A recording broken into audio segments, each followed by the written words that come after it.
Since the dawn of time, man has been curious. And for almost as long, the Vibes Broadcast Network has sought the truth. Investigate, discuss, explore.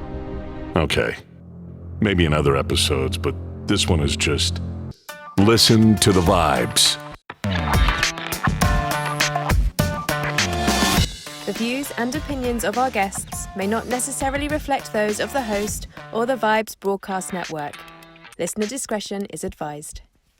Well, welcome everyone to another episode of Listen to the Vibes. I have here Miss Jackey Jones, and she is an artist, an author, an actress, film producer. We were just talking about we're both grandparents and all the joys of having grandchildren and the revenge we're having on our kids now. but please tell us a little bit about yourself.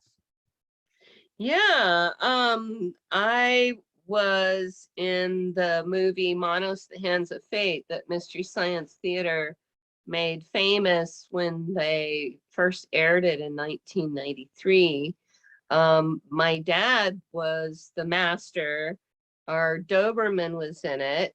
Our family pet, our car was in it. My mom made the costumes. I mean, really, to me, Manos was almost like a family film. Oh, wow. In a way, you know. I was used to my dad being in the theater, and he was an artist. So we kind of stood out in the neighborhood anyway in El Paso. I mean, the neighborhood we lived in and the schools I went to, I was one of the only non-Hispanic kids there. So I was already different. And then with my dad as a very creative person, and I mean, kids befriended me just so they could get inside my house and see what was on the walls, you know. Totally get that. Oh my goodness. So and you're working on a project at the moment? Yeah, I've since Mystery Science Theater found Manos, I've been just getting into this world. It's so strange. It was made in 1966 and then it premiered, and the theater that it premiered at canceled the rest of the run after the premiere night because it was so bad. They just canceled it. And everybody that was there that was in it was just fine with that. They just wanted to forget it ever happened. And so it disappeared for 27 years. But as a little kid, I was 6 years old when we filmed. To me, it was the best summer of my life. I got to hang out with my dad and I got to stay up late. And it was just, and I didn't have much supervision. And being a really independent, curious kid, that was a blast, like checking out the area around there in the desert. It's probably good I didn't get stung by a scorpion or rattlesnake or something. But so I grew up with these memories of this experience with my dad, and I couldn't find the film. And I told my friends stories as I grew up about this movie I was in, but I never saw it again.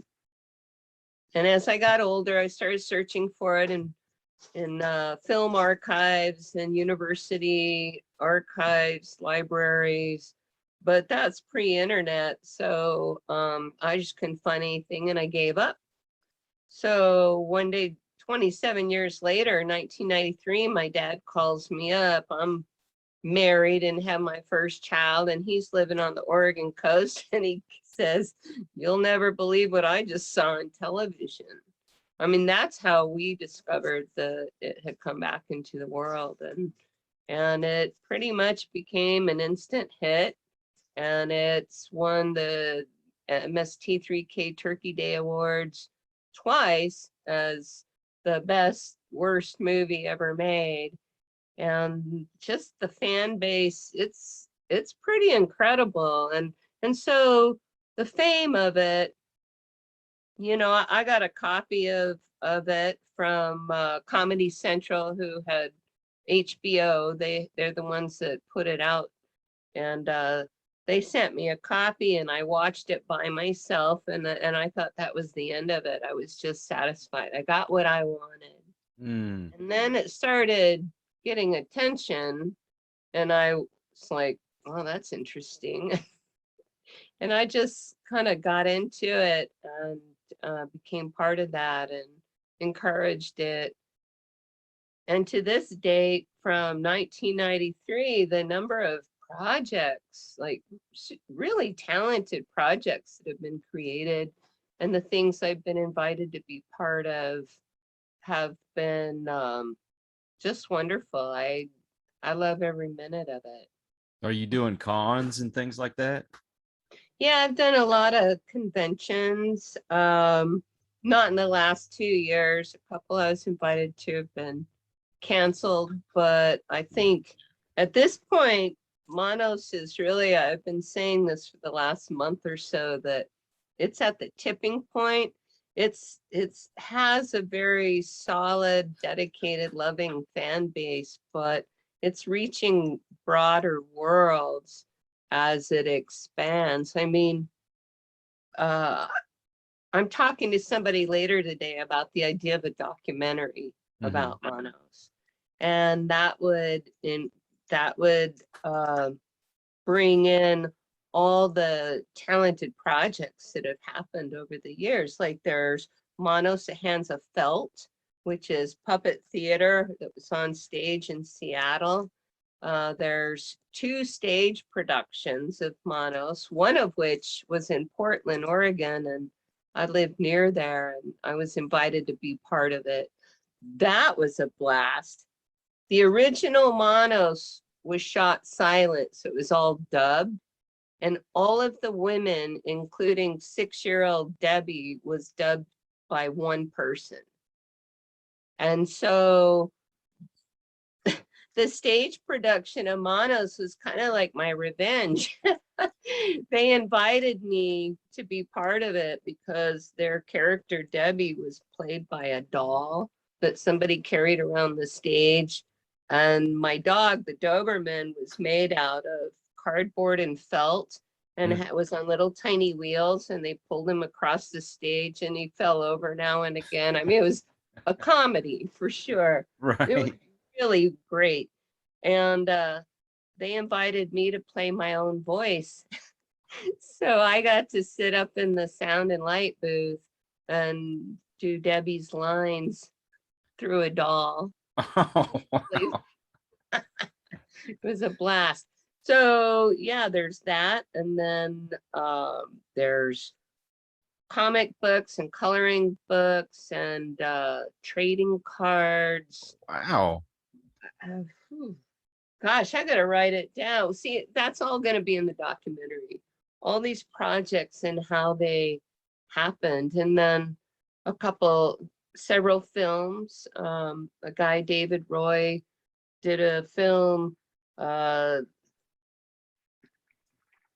Rise of Torgo. And so it's his interpretation of Torgo before the master, I believe. And then I did a film with 3 other people, my co-producers and writers and directors and people in the film. But I did Manos Returns, which is now out on Amazon Prime. And that's an interpretation of Debbie, if she was raised in the cult with the Valley Lodge and the master, and 50 years later, she's now the master. She's inherited that role. And so that was a lot of fun because I wasn't a very pleasant person. You know, as you can imagine, this child was raised by these crazy people. And now, in that film, I still have the wives and Torgo, and the wives are just annoying because I don't need them. You Hmm. know, they're just kind of in the way. So they're kind of annoying. But the woman who played my mother in the original is in it, Hmm. Diane Marie, and we got my dad, who is still living. He's in it, and I'm friends with and found the sheriff from the original film. His son, uh, Brian Jennings, he's part of it as well. So I got everybody I could find that's still living. I'm one of these goofy people that like to Google their own name just to see what pops Mhm. up, and to see my name come up with my podcast and everything. That's kind of exciting for me. But for someone like you, have you Googled your name and see like IMBD and Wikipedia and all these things pop up? Yeah. Well, just recently, I'm like, I'm a, I'm old. I feel old with technology. I'm not great with technology. And so I'm just learning about hashtags. Mm. And so I checked mine and I was pretty amazed what was on there. There's a lot. Some of these events I've done, and it was really great because it revived my memories for some different things. Like for instance, this coming Tuesday on December 14th, the Mads, Frank and Trace from the original MST3K, they are doing a live stream show now Oh, every other Tuesday, I believe. And for their December show, they've decided to riff Manos, the Hands of Fate. But and they've invited me as their special guest, so I'll be there for Q&A. And I talked to the guy who did the restoration of Manos, which we haven't even talked about yet. And so Manos has been restored in HD. It's like gone from that muddy version to like pristine and clean, and it got the treatment any Hollywood classic film would get. He actually found the original work print and he raised like $47,000 on Kickstarter to restore it frame by frame. oh wow. So the restoration is like a whole nother experience. Doesn't make it a better movie, but you can see it, you know. And the Mads are going to be using that version, the restored version, to riff. And like I said, I'm the special guest, and I have a new project that we are premiering the trailer to that night. I'm in a project called the Manos Chronicles, where we're hoping it to be a mini series, and we're looking for distribution, and we're just hoping to be able to do more episodes. But we finished our pilot episode, and on Tuesday, December 14th, will be the first time that we get to show the trailer to anybody. And I'm really excited about this. It's so professionally done.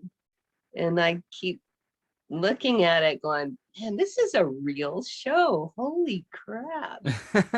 I So, mean, Miles Returns is too, but it's just things just keep moving forward, and more opportunities. It's amazing to me. so do you get almost like a giddy feeling when all this Yeah, stuff is going on? yeah. And my book that I wrote 5 years ago called Growing Up with Manos, the Hands of Fate. And Mm. the long title is How I Was the Child Star of the Worst Movie Ever Made and Lived to Tell the Story. And it's all behind the scenes. And I wrote it while my dad was still alive. I was able to find other people that were either in it or related to people in it, and then my memories that I had held on to. So anyway, it's on Amazon, and it's got 5 stars. So it's a really good book about a really bad movie. But you know what? Some of those movies that, you know, seem bad, they become these cult classics and people just they love them. There's some movies that are just bad and you just don't like them at all. Never want to look again. Yeah. Right. But then there's just some that you're like, you know, this is just one of those movies. Even if it's not the best quality in the world, I still love it. Yeah, Manos has been described as it's like watching a train wreck. It's so horrible, but you just can't look away. Or, you know, they say it's like, you know, your last known photograph. I've just heard so many funny statements about Manos, but it is loved. I mean, it brings people together. I don't know, the fan base, Mystery Science Theater, these are my kind of people. I couldn't think of a better legacy for my dad to leave me. Yeah, that's pretty exciting. And By the way, this is Misty. Hello, Misty. She's 7 months old, and I got her for my birthday in July, and I had the fans help name her. That's why she's named Misty. Oh, wow. With the Mystery Science Theater. Well, see, and I was going to ask you, what were the fans like? Because I know you've got movies out there like Rocky Horror Picture Show. The fans come all dressed up, and that, you know, it doesn't matter how many times it plays, they're always there. You know, what are your fans exactly like? I mean, they get into characters like that, or they're just fans? People send me their photos of going to cons dressed as Torgo or the Master. And I have an Etsy shop that's under Jackey's Manos, JACKEYS, and then Manos, MANOS. And I do master's robes, custom. They're custom sized. So like I made one once for a guy that was, what was he? It's like 6'4", 6'5", big guy. And I made one for a woman who was 4'11". So they're and they're signed and numbered. So the last one I made was number 28. And I've committed to making 100 of them. I think I'll be totally done with that. But my mom made the original and she taught me how to sew. They're very well made. And then I just started making dog coats with the master's hands. And I made one for a kitty once. I'm making her one. I hope I get it done before next Tuesday so she can wear it for the live stream on the Mads. So yeah, it's like I've made other things, but I encourage the fans, and I've been to cons. I went to one where this young woman, I noticed her kind of standing back, and she was looking at the banner over my head that had me a photograph of me as Debbie as a child, and she's looking at that, she's looking at me, she just keeps going back and forth. I'm like, yeah, it's an old picture. Oh, and then a couple years ago, I was at Crypticon Seattle, and Cassandra Peterson, Elvira, was there. And she had her table across the room from me. And she did Manos on her show once. And so I was trying to figure out how to get over there and introduce myself, because she had a pretty tough looking lady sit next to her. It looked like her bodyguard. And she had this long line of people waiting for her autograph. So I took a break and I kind of sauntered over there and scoped out the situation. And she was at the end of the table signing autographs, and the people went this way. And so I saw my moment, and I like ditched in and I ran in and I squatted down next to her. And real quick, I go, Cassandra, I'm Debbie from Manos, Hands of Fate. My dad was the master. My dog was I just like was rattling this stuff off. And I can see out the corner of my eye, this blonde woman like starting to get up out of her chair. I'm like, shit. And then Cassandra goes, she looks at me, and then this recognition comes in. She realized what I was saying, and she goes, stop the line. And then she just grabbed me and we just started talking. She knew about it for sure. Not only did she riff it, but she knew enough to ask me a number of questions about it. And we got some nice pictures together. And that was one of my high points, meeting her. Oh, wow. That had to be amazing. Somebody in her status doing, kind of fanning out on you too, huh? Yeah, and if you look at my name, I just learned about hashtags, so I checked out the hashtag and I went down, and it was fun to see what people are, what's there. But there was, I think it was at the Chicago Music Box, like 2015. I was there working on my book with my editor. And it just so happened that Frank and Trace were doing a live show, and I was invited to, or maybe it was in Seattle, I can't remember, but I was invited to introduce them, and they had quite a big audience. And I'd forgotten about that experience till I watched the video when I checked out my hashtag, Jackey Neyman Jones. And I came out on stage, and you could just hear the audience. Somebody videotaped me, and they just, it was amazing. They just went crazy and they wouldn't stop. They were clapping and yelling. Wow. And then they finally calmed down.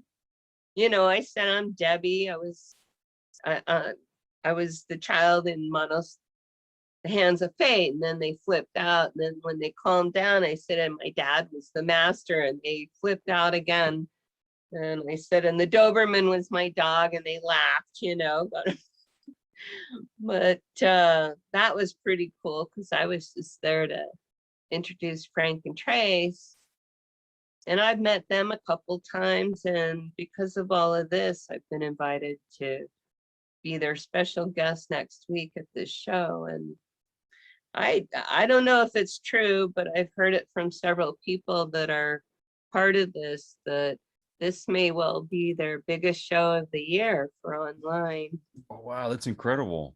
Yeah, I know, it's exciting. So, with the Manos Chronicles coming out and all these other things, it's the tipping point. I don't know where everything's going, but I'm along for the ride. This is fun. And if people have cons they'd like me to be at, and they have connections, and get me in there, I'm ready. I might have to talk to a few people. What's like the craziest thing that somebody's either done or maybe given to you? Oh, crazy things.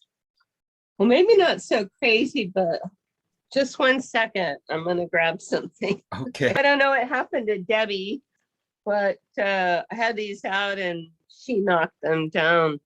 But a woman on Etsy has, and I wish I knew her name right now, but she has a site. She does Russian nesting dolls of pop culture. Mm-hmm. And she sent this to me. Here's the master. Oh, wow. Okay. And then the next is Torgo, of course. It's so cool. and then Michael, my dad, and then Maggie, my mom, and then little Debbie, and I can't find her. She's probably running around in the desert exploring. I don't know. She's over there somewhere. But yeah, that was pretty cool. It just showed up in the mail one day, and I thought that was pretty awesome. When people are, I don't know, you go through life like myself. I worked all kinds of jobs, done all kinds of things, and I've never really been happy, and I never got to do the things that I really wanted to do. And for the most part, I mean, I wanted to be an artist. That was my dream. I wanted to be an artist, and it, of course, never came to fruition. But I didn't realize what I really wanted to do until the last few years, which was getting into podcasting. When people go through that kind of thing in life, what is your advice for them to kind of hold on to their dreams? Yeah, well, I mean, it's interesting. We all seem to be the hardest on ourselves. As I get older and gone through some tough things and come through it, I realized that, and other people have told me, I mean, for one thing, I've been told by a lot of people that I'm like one of the most stubborn people they've ever met. And that works for me and against me, because I get this vision in my head of something I want to do. And I've made a lot of what I think are pretty stupid mistakes on going after things that are just, what were you thinking? But on the other hand, everything I've done it's been incremental. Like in my 20s, I knew I wanted to be an artist, and it started with a hand-painted t-shirt. Worked in hospitality in the wine industry, and I knew how many t-shirts tasting rooms were selling. So I painted some t-shirts and put the winery name, and I knew everybody. I had connections because I knew all the tasting room managers, and so they were willing to buy a dozen or two, and it took off. My son was 3 years old, and it was the early 90s, and he was really at dinosaurs were the thing, dinosaurs. And so I'm not a cartoonist. I just created this really dumb looking Tyrannosaurus in profile holding a little glass of wine. And I called him Winosaurus Rex. And I hung him up on my clothesline, and I just threw purple paint so that when people go wine tasting, they spill wine on themselves, they don't have to worry about it. Then it went like that. It's like, then a couple years later, a lady says, "Hey, I really like your art. Do you do walls?" And I just said, "That sounds interesting." And it was the beginning of when faux finish was becoming popular, wall treatments and all kinds of textures. And I didn't go to school or anything. I just bought materials and a picture in a magazine, and I'd go home and figure it out, and then I'd take them a sample board like I knew what the hell I was doing. And I had almost a 30-year career doing high-end faux finish. Like I'm starting to put some of those pictures on my Instagram to show people, but like marbling, I could do wood grain, yeah, just textures, plaster textures, Venetian plaster, murals. And I used to say that I was getting paid to exercise because, hauling ladders and working off the scaffolding And so now I love that work. I can't do it anymore. So now I'm teaching painting classes. Oh, It wow. evolved into that. I've been doing the paint and sip parties for a few years. But then Wow. COVID hit. So now I'm learning to do them on. And now with the Mystery Science Theater crowd, I'm putting it out there. I want to do some of these online painting parties with Mystery Science Theater related. Oh, I wow. think that would be, get a whole bunch of people. Let's do it on Zoom. Let's just play, But I think, I don't know. I just say go for it. And when I'm at my lowest, because I have a lot of mood swings. And when I get low, I've learned to say, forgive yourself when you don't have the energy, when you just can't, you don't have the focus. Forgive yourself. There's something you can do to move forward. So as long as I'm moving forward every day, even if it's a teeny little bit, I was in a car accident a couple months ago, and I fractured my sternum and a vertebrae, and I because I had a seizure out of the blue. Oh, no. We're still figuring that out, but and then I got this terrible chest cold, so I was like sick for over 2 months, and I got all this stuff I want to get done. But every day I just say, as long as you're moving forward, I may not be able to get in my studio and create something, but there's always something I could do online. I could share links with the fans. I could learn about hashtagging. There's always something. And I don't force myself to do things that I just can't focus on and I'm not in the mood for, because that's certainly counterproductive. True. You say you're And just, and I won't even show you my space. I've just learned that when you're in creative mode, everything's just gonna get messy and go to shit, and just don't worry about it. I know exactly what you mean. Like, I have another meeting, and I have an hour in between you and another online meeting, and I'm just gonna not rush. I'm just gonna like clean up a little bit so I can find stuff. I hear you. So But basically you're just too stubborn to give up and to not try. yeah, but a really good friend of mine who I frustrate the hell out of him, and I tell him, I know I drive myself crazy too, but several people have seen me opening up and taking advice and allowing people to help me. That's a big one. Yes. Asking for help, that's still the hardest, but I'm learning.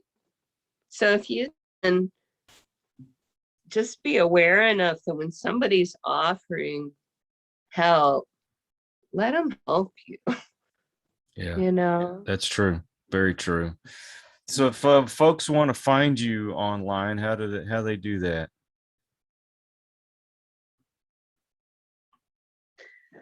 Facebook. Well, if you look up Jackey's Manos, you can find me probably on Etsy, and I'm working on a website right now, jackeysmanos.com. It's not done yet, but I want to have everything kind of funneled there so people can find all the things that I do.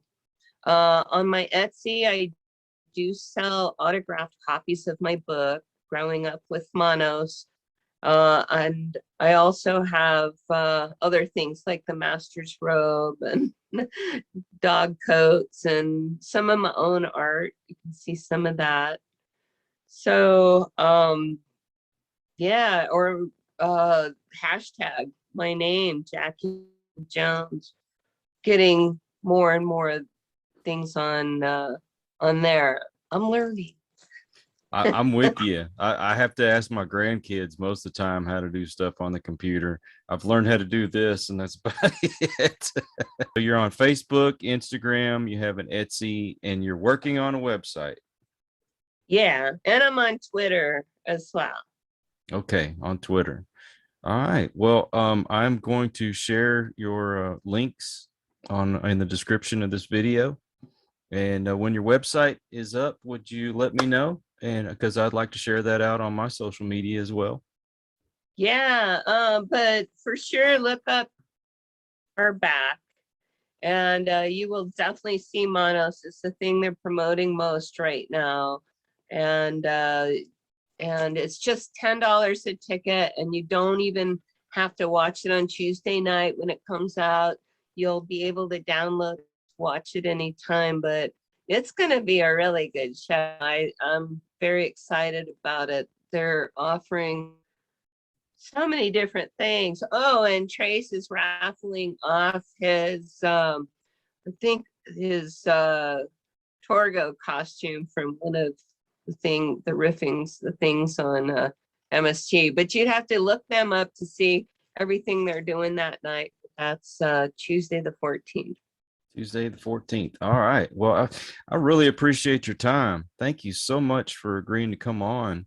And you said you have that on Amazon Prime. Growing Up with Manos, The Hands of Fate. Okay, I'm actually going to watch that this evening then. Okay, well, that's my book, but Manos Returns, the film. I believe that's on Amazon. Okay, that's on Amazon Prime. Okay. Gotcha. I'm definitely going to watch that this evening then. Good. And thank you again. And please, anytime you have anything going on, please let me know. I'd love to have you back on. This has been a wonderful talk. Thanks, Kyle. Of course, anytime I can help, I'd love to. Well, make sure you send me your link when you release this so that I can share it as well. I will definitely do that. And so to you, please take care. To those of you, if you're stopping by the channel for the first time, I hope you come back.